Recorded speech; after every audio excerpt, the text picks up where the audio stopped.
கர்த்தருடைய பரிசுத்த நாமத்துக்கு மகிமை உண்டாவதாக. இருந்தவரும் இருப்பவரும் வரப்போருமாய தகப்பன் இயேசு நம்மை ஆசீர்வதித்து நம்மை பிறகு பண்ணுவார். இந்த நாட்களிலே தேவ பிள்ளைகள் அநேக போராட்டத்திலே, அநேக நிந்தையிலே, அநேக அவமானத்திலே வாழ்ந்து கொண்டிருக்கிறார்கள்.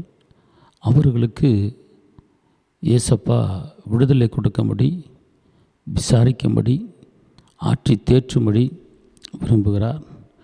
இந்த நாளிலே அநேக தேவ பிள்ளைகள் எனக்கு யாருமே இல்லை, என்னை யாருமே விசாரிக்க மாட்டுறாங்க, என் குடும்பத்தில் என்னை ஒதுக்கி வச்சுட்டாங்க, தள்ளி வச்சுட்டாங்க, அனாதையாக்கப்பட்டிருக்காங்க அப்படின்னு சொல்வதை கேட்க முடிகிறது. கடந்த நாட்களிலே ஒரு 2 நாளைக்கு முன்பாக ஒரு தாயார், எனக்கு 2 மகன்கள், ஒரு மகள் இருக்கிறாங்க, கணவர் இருக்கிறாரு, எல்லோரும் தனித்தனியாக கல்யாணம் முடித்து நிம்மதியாக இருக்கிறாங்க. ஆனால் என்னை யாரும் கண்டுக்கிறதில்ல, கேட்குறதில்ல. சாப்பிட்டியா, சாப்பிட்லையா, என்ன செய்கிற, ஏது செய்கிற, எங்கே இருக்கிற அப்படின்னு என் பிள்ளைகளையும் கேட்குறதில்ல, என் கணவரும் கேட்குறதில்ல.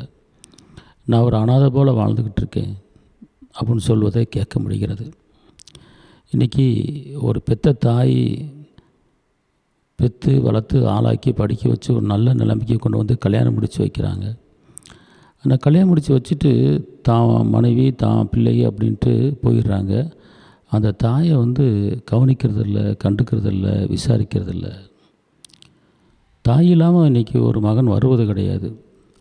10 மாதம் சுமந்து பெற்று பாலூட்டி சீராட்டி அதை வளர்த்து ஆளாக்குறக்குள்ளையும் அந்த தாய் எவ்வளோ பாடுபடுறாங்க.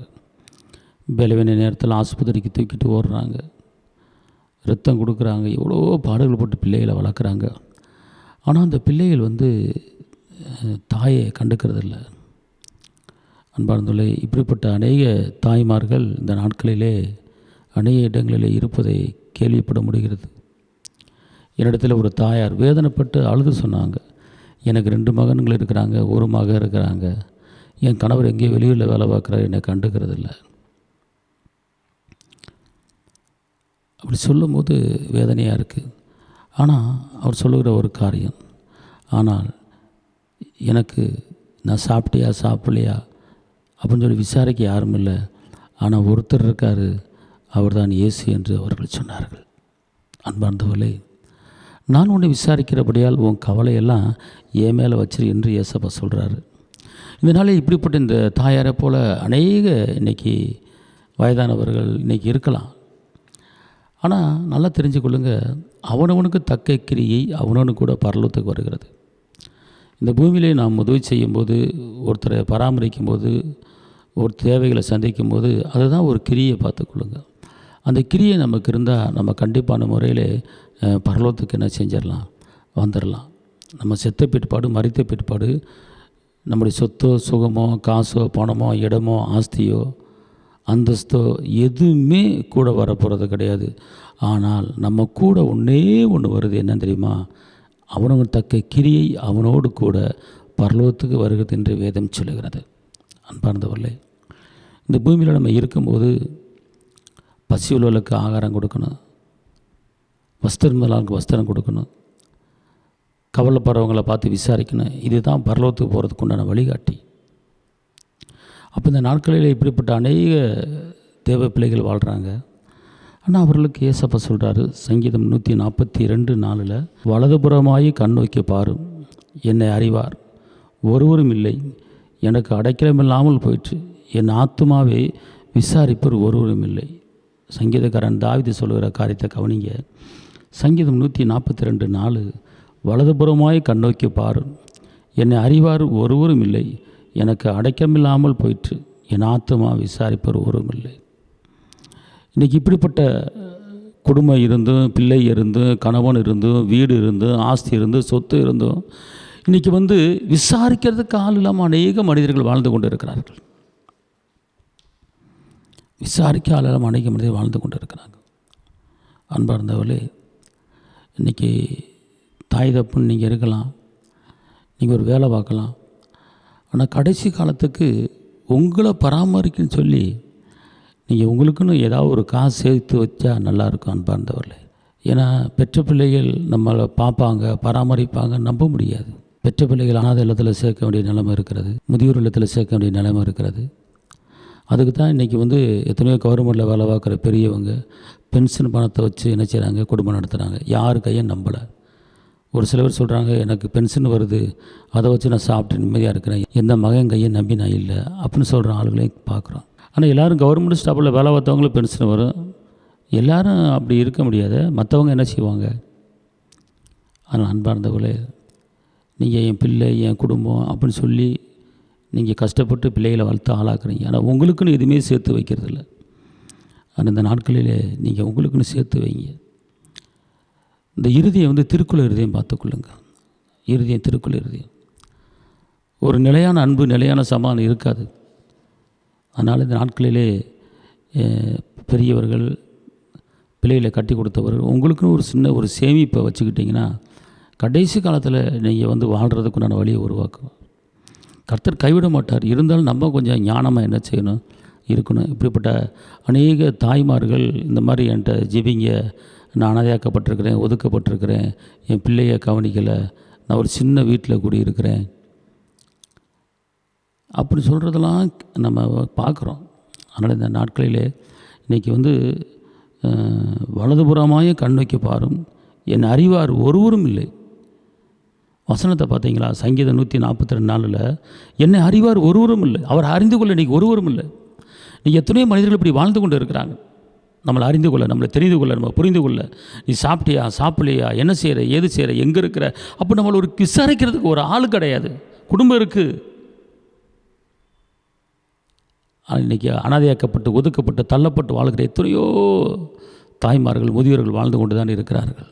அன்பார்ந்தவர்களே, கவலைப்படாதிருங்கள். என் தகப்பன் இயேசு உங்களை கரம்பிடித்து தூக்குவார்.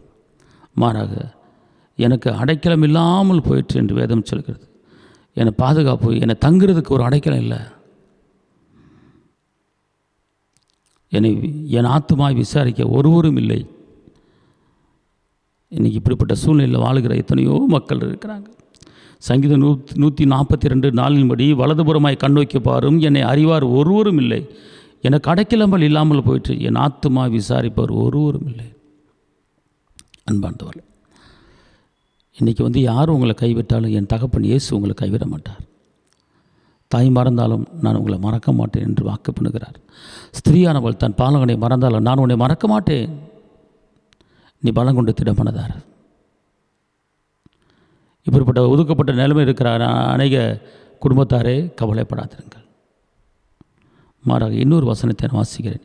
எசேக்கியேல் 34:6 என் ஆடுகள் சகல மலைகளிலும் உயரமான சகல மேடுகளிலும் அலைப்புண்டு பூமியின் மீதெங்கும் என் ஆடுகள் சிதறி திரிகிறது, விசாரிக்கிறவன் ஒருவனும் இல்லை, தேடுகிறவன் ஒருவனும் இல்லை.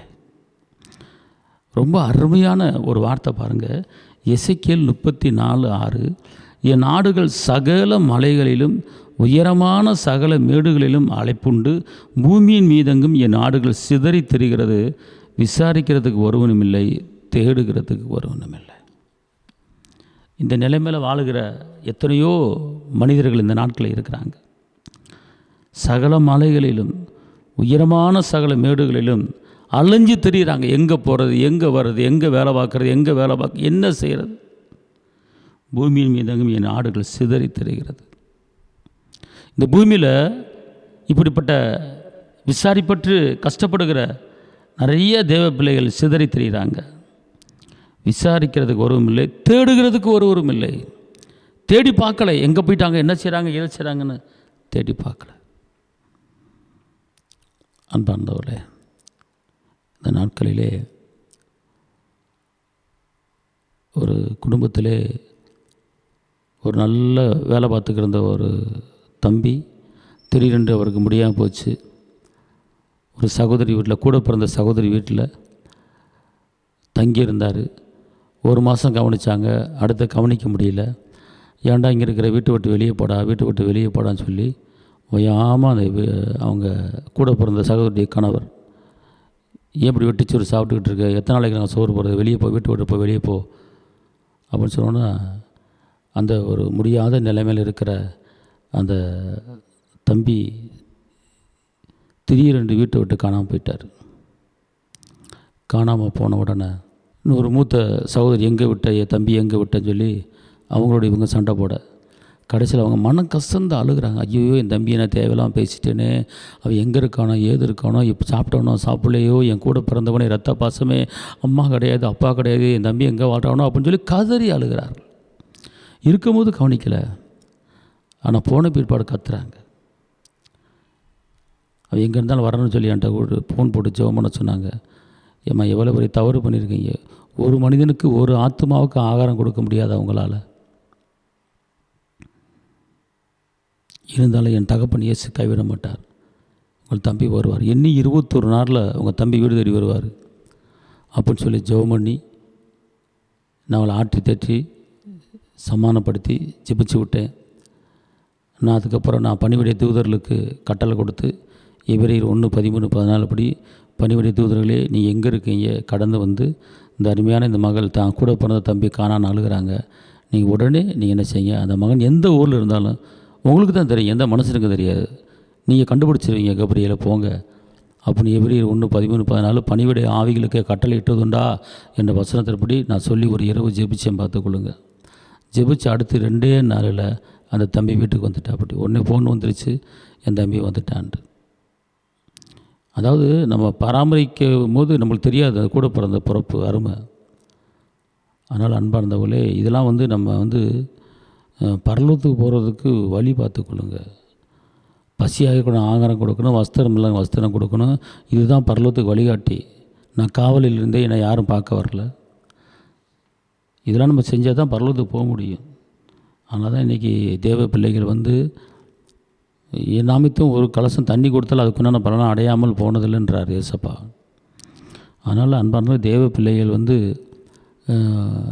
அனுசரித்து நடப்பதற்கும் அன்பாக இருப்பதற்கும் சமானமாக இருப்பதற்கும் பிறரை நேசிப்பதற்கும் பழகிக்கொள்ள வேண்டும். ஏன்னா இங்கேயே நம்ம ஒரு தான் சொந்த சகோதரனை நேசிக்க இருந்தால் மற்ற சகோதரனை எப்படி நம்ம நேசிப்போம் சொல்லுங்கள் பார்ப்போம். அதில் இந்த நாட்களிலே இப்படிப்பட்ட அநேக குடும்பங்கள் இருக்கிறது. கைவிடப்பட்ட தாய்மார்கள், தாப்பன்மார்கள், பிள்ளைகள், கூட பிறந்தவங்க நிறைய இருக்கிறாங்க. அதுக்கு தான் கர்த்தர் சொல்கிறாரு, நீங்கள் ஒன்றும் கவலைப்படாத, நான் இருக்கிறேன். 1 பேதுரு 5:7 சொல்லுது, அவர் உங்களை விசாரிக்கிறபடியால் உங்கள் கவலைகளெல்லாம் அவர் மேல் வைத்து விடுங்க. இன்றைக்கி பல சூழ்நிலை நிமித்தமாக தான் அநேகர் சிதறுண்டு போகிறாங்க அங்கிட்டும் இங்கிட்டும். அதனால் இன்றைக்கி நம்ம இந்த நாட்களில் நம்ம கர்த்தர் ஒருத்தர் இருக்கார். நாவில் சுவாசம் உள்ள மனுஷனை நம்பாதே. இந்த நாட்களில் என்னை பார்க்கும்போது அண்ணன், தம்பி, தங்கச்சியெல்லாம் குடும்பமாக சந்தோஷமாக இருக்கிறாங்க. ஆனால் அவரவர் கல்யாணம் முடித்து போய்ட்டு அவர் போயிருப்பாருங்க. அண்ணனை பார்த்து 5 வருஷங்கிறாங்க, தங்கச்சியை பார்த்து 2 வருஷங்கிறாங்க, அக்காவை பார்த்து 10 வருஷம் ஆச்சுங்கிறாங்க. கூட பிறந்தவங்க பேசுகிற பேச்சு அப்போ அந்த பாசம் போயிடுச்சு. பார்த்துக்கொள்ளுங்க. அன்பிலே நாம் என்ன செய்ய வேண்டும், நிலைத்திருக்க வேண்டும். இன்றைக்கி தாயை மறந்து எத்தனையோ பிள்ளைகள் வாழ்ந்து கொண்டு இருக்கிறாங்க, தகப்பனை மறந்து எத்தனையோ பிள்ளைகள் வாழ்ந்து கொண்டு இருக்கிறாங்க. ஆனால் ஆலயத்துக்கு போகிறாங்க, ஜெபிக்கிறாங்க, துதிக்கிறாங்க, ஜெபிக்கிறாங்க, எல்லாம் செய்கிறாங்க. ஆனால் தாயை கனம் பண்ணாதவர்கள், தாயை பராமரிக்காதவர்கள், தாய்க்கு செலுத்த வேண்டிய கடமைகளை செலுத்தாமல் எத்தனையோ பேர் வாழ்ந்து கொண்டு இருக்கிறார்கள். ஆனால் இதுக்கெல்லாம் கணக்கு கொடுக்க வேண்டும். மனுஷர் பேசி வீணான வார்த்தைகளை கணக்கு கொடுக்க வேண்டாம். கடந்த நாட்களிலே ஒரு தாய் சொல்கிறாங்க, என் மகனை அடிச்சிட்டான், கீழே தள்ளிட்டான், அவனை எப்படி வளர்த்தேன், எப்படி கஷ்டப்பட்டு வளர்த்தேன், அவனை கீழே தள்ளிட்டான். ஒரு தாய் கம்ப்ளைண்ட். பெற்ற பிள்ளைகள் இப்படிப்பட்ட நிலைமையில் இருக்கிறாங்க இந்த நாட்களில். அன்பார்ந்தவர்களே, இன்றைக்கி நம்ம எல்லாரையும் நேசிக்கணும். ஆயுசு நாட்கள் பெருகும்படி தாய் தப்பனை கணவனும் என்ற எவைசையில் சொல்லப்பட்டிருக்கிறது. நீ தாய் தப்பனை கணவனணும். இன்றைக்கி வயதானவர்கள் ஒரு சில நேரங்களில் தன்னை அறியாமல் தேவையெல்லாம் பேசுவாங்க. வயசாயிருச்சு, என்ன செய்கிறது? அது ஒரு பொருட்டை எண்ணக்கூடாது. அமைதியாக இருக்கணும். நம்ம அதுக்கு பதில் பேசக்கூடாது. நம்ம வயதானவர்களை குழந்தை மாதிரி பார்த்துக்கொள்ளுங்க. அவளை பராமரிக்கணும் நம்ம. இப்போ எங்கள் அப்பா இருந்தார். எங்கள் அப்பா பேர் சின்னப்பரு.